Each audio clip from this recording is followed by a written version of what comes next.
Today in crypto. The law firm of Robbins, Rudman and Dowd LLP announces that purchasers of Robinhood, NASDAQ Hood, Markets Incorporated, NASDAQ, Hood, common stock pursuant and/or traceable to Robinhood's July 2021 initial public offering, IPO, have until February 15, 2022 to seek appointment as lead plaintiff in Golubowski v. Robinhood Markets Incorporated, number 21 CV09767, ND, California. Commenced on December 17, 2021, the Robinhood class action lawsuit charges Robinhood, certain of its top executives and directors, as well as the underwriters of Robinhood's IPO with violations of the Securities Act of 1933. Case allegations: on or about July 30, 2021, Robinhood conducted its IPO, offering 55 million shares of its common stock to the public at a price of $38 per share for anticipated proceeds of over $2 billion. The Robinhood class action lawsuit alleges that the IPO's offering documents were materially inaccurate, misleading, and/or incomplete because they failed to disclose that, at the time of the IPO, Robinhood's revenue growth was experiencing a major reversal, with transaction-based revenues from cryptocurrency trading serving only as a short-term,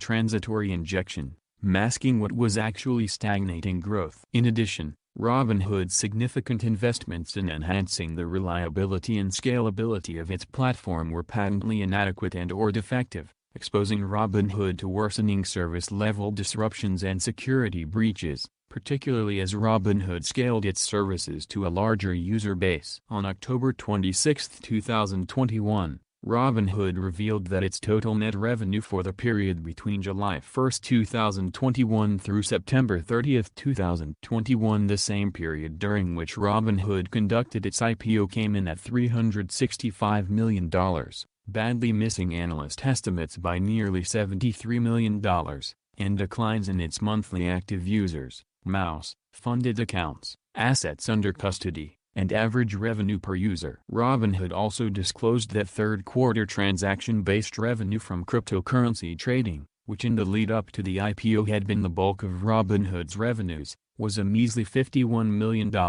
staggeringly below the $233 million Robinhood earned from crypto trading in the second quarter. On this news, Robinhood's stock declined more than 10%. Then, on November 8, 2021, Robinhood disclosed that it had suffered a data security incident on November 3, 2021, admitting that an unauthorized third party had obtained email addresses for approximately 5 million users and the full names of a different group of about 2 million users, indicating that the attack potentially affected nearly 40% of Robinhood's MAUs. What is more, Robinhood said the additional personal information of 310 other users, including their names, dates of birth, and zip codes, were exposed, and within that group, that 10 users suffered even more extensive breaches. On this news, Robinhood's stock declined further. By the commencement of the Robinhood class action lawsuit, Robinhood's shares traded as low as $17.08 per share, representing a decline of over 55% from the IPO price. The lead plaintiff process,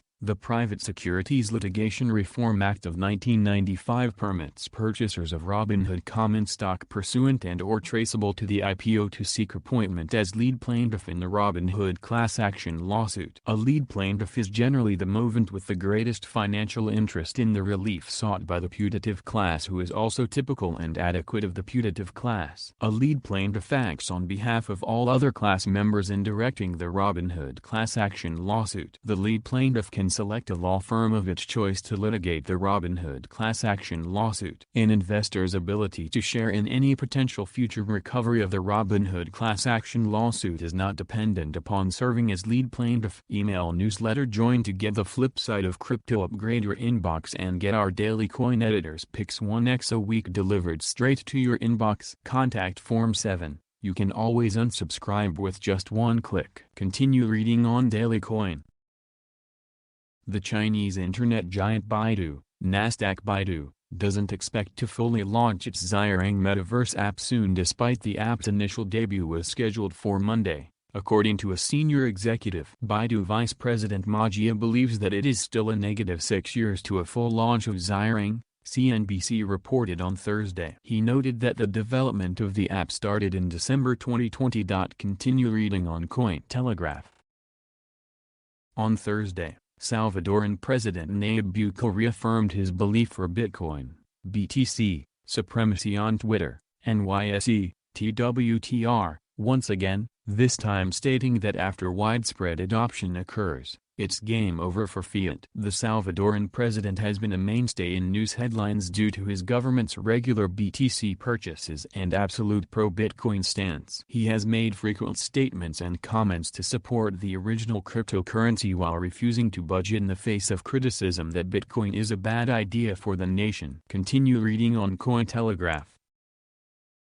Public blockchain network Terra has confirmed an ongoing scam attack via an official governance poll on Mirror, an in-house synthetic assets protocol. According to Mirror, the attacker launched a public poll on Mirror's official website, which proposes a freeze on the community pool in case of a scam. Continue reading on Cointelegraph.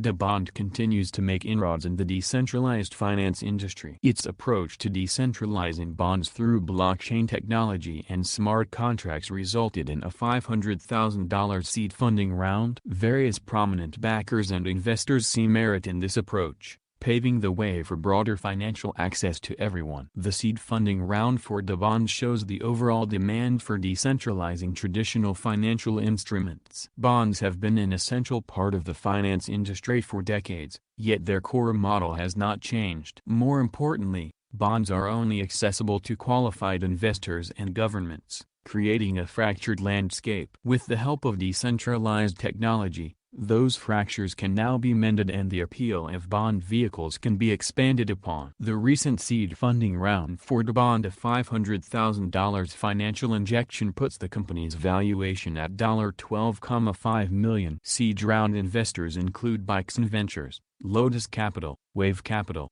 Hotlabs, etc. The vision of decentralized bonds and collateralized debt obligations changed the playing field for consumers and institutions exploring new opportunities in the finance industry. The approach to these new financial vehicles is made possible through the ERC 3475 token standard. It introduces independent functions to read, transfer a collection of bonds, and have bonds redeemable from the bond issuer. That latter option will only be possible if specific conditions have been met. Leveraging blockchain technology for the bonds industry introduces new opportunities that would otherwise not be accessible. An extra benefit of ERC 3475 is how it enhances the traditional liquidity provider tokens on the Ethereum blockchain. More specifically, it can replace the ERC20 token standard by supporting additional data and logic forms. As a result, a more advanced version of LP tokens can prove beneficial to DeFi-oriented projects and services and help enhance reward systems or even introduce new ideas. The vision by DeBond can bring more use cases for bonds and derivatives to the table. Those are two focal points for the team and two crucial investment vehicles in traditional finance that, while making some inroads in crypto,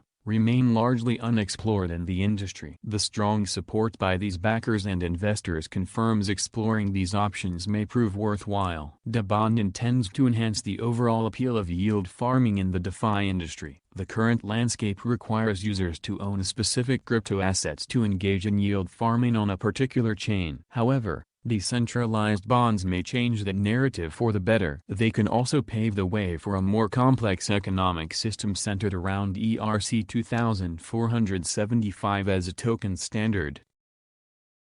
Hit the like button and subscribe to the channel.